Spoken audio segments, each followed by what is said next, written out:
Welcome back to the show. You're watching GHToday. We are very excited. In fact, extremely excited. Me, I'm very excited right now because seated across from me is my very own colleague, Nadima Umar Uthman. And Nadima Umar Uthman is a bronze winner of the Ricardo Ortega Memorial Prize for coverage of the United Nations, UN agencies, and field operations. And the awards were held in New York. You can see some of the pictures of when she picked up the award standing by the UN Secretary General. Very excited for her. You can see the bronze medal that she got, and we've got the bronze medal here in the studio today. I've held it. It's very nice. Yes, she's the second Ghanaian to receive the Ricardo Ortega Memorial Prize, succeeding Samuel Ajiman, formerly of Metro TV. And the award category is named after the late Ricardo Ortega, a prominent Spanish journalist tragically killed while covering Haiti in 2004. And it acknowledges journalists across the world who excel in UN-related reporting. And our very own Nadima is here in the studio. She won that award. Yeah. Congratulations once again. Thank you, Lantam. How does it feel? How was it feeling like? First, it feels different being on this side of the conversation for a change. Yeah. But it's still surreal, Lantam. When we were reading it out loud, I could not believe it because I literally still pinch myself like, did this happen? You know, but I'm thankful. How did it happen? Well, yes. I had a call for application online on social media. When I saw the call for application, because I had known that a Ghanaian had won for the first time, so I was like, hey, should I apply for this award?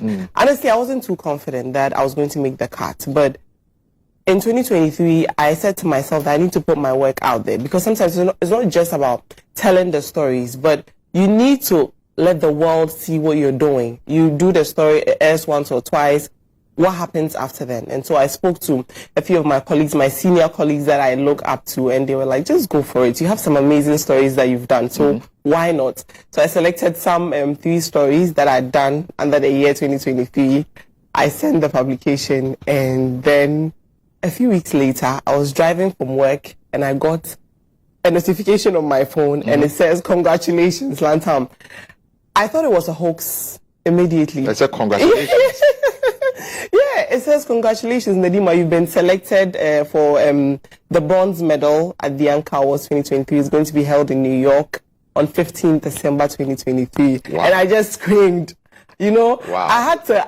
I could not believe it. Although I knew I had submitted the applications, I still did not believe that I had made the cut. And I think that for me, it was until I got to the event and I realized that, wow, this is really happening. It's really happening. And what's the story that won you this award? I believe it's a story on lead poisoning in children. Tell us about that story. Lantam, that story, it began because I'd casually heard about lead poisoning initially. Then, Pure Earth is an NGO, health NGO. They have a subsidiary in Ghana, but they're also based in the US. They do advocacy, a lot of advocacy work when it comes to lead poisoning, especially in children. And so they came on a media tour. Unfortunately, GH1 TV was part of the media houses that they visited. And then I remember the CEO talking about the dire implications of lead poisoning, especially in our children who are below 5. And immediately piqued my interest, and I remember telling my news editor, Alice Aite, that this is something that I would want to work on.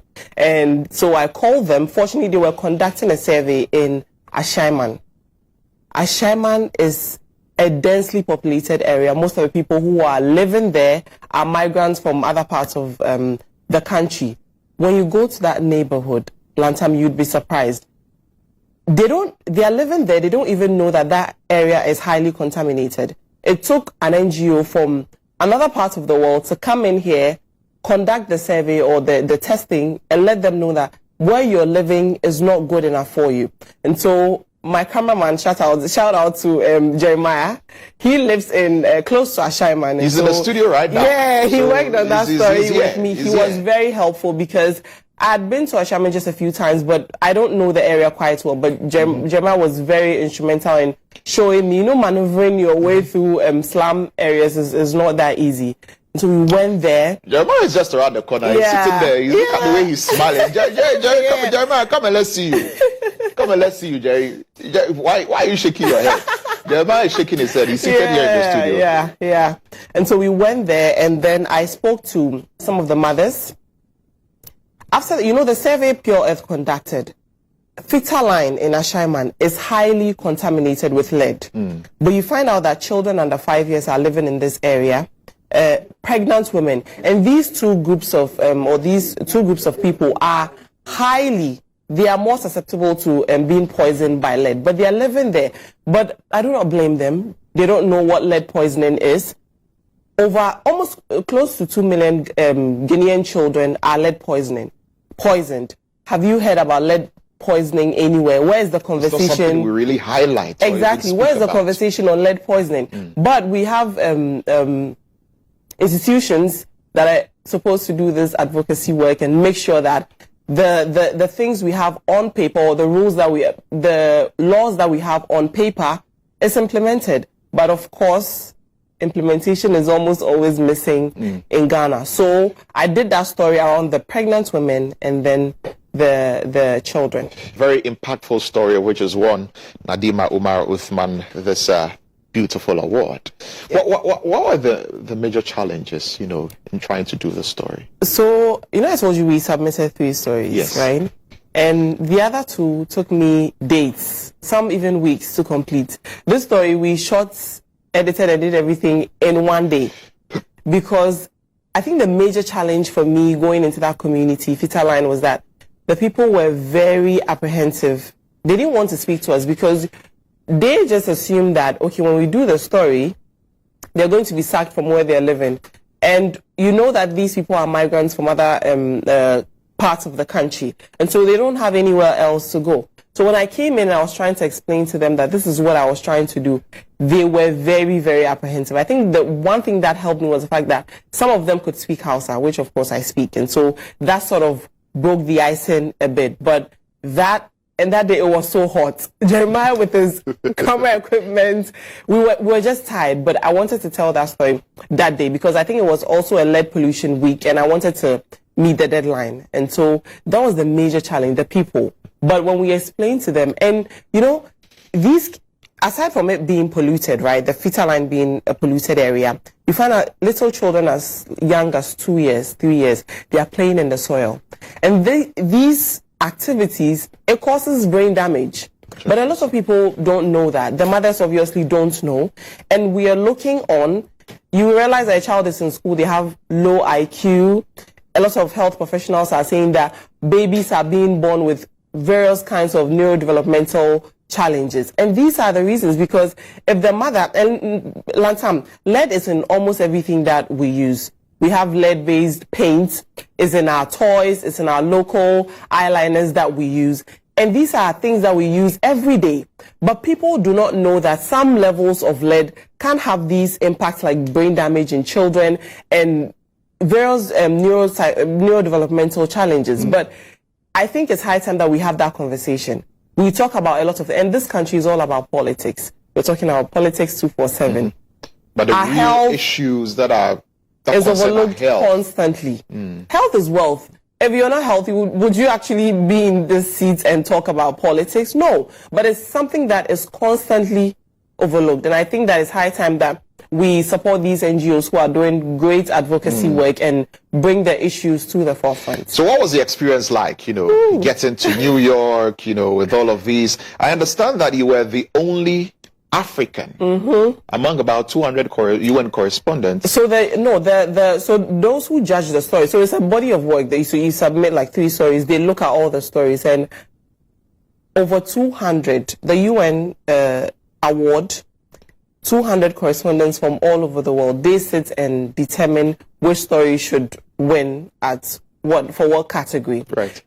This year or last year, 2023, I was the only African. And when I saw the list, people that I admire, people that I look up to were on that same list with me.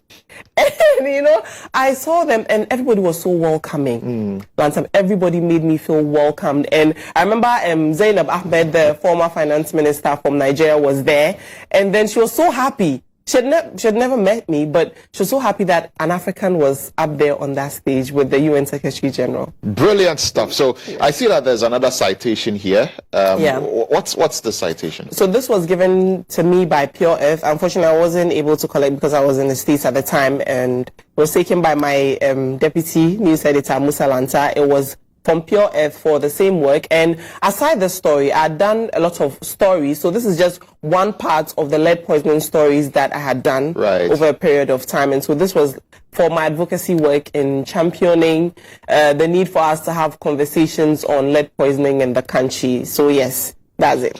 Brilliant stuff, Nadima. We're so proud of you. And we know that you continue to do the good work that you're doing and continue making us proud here at GH1 Television. Thank you. Nadima Umar Uthman. Before I go, I want to send a few thank yous, if it's okay. Why not? First and foremost, I am thankful to God because, of course, without God, we are nobody. And my family. My family is my biggest support system. Like, this work is long hours.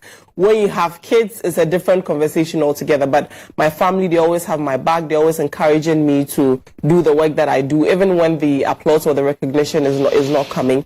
And to my cameraman and my video editor, I had mentioned Jeremiah already, my video editor, Isaka, who is also in the newsroom right now, and everybody at GH1 TV. Right. My producer, Redwan Karim Dini Osman. So thank you to everybody at GH1 TV. Thank you too, Nadima, for making us proud.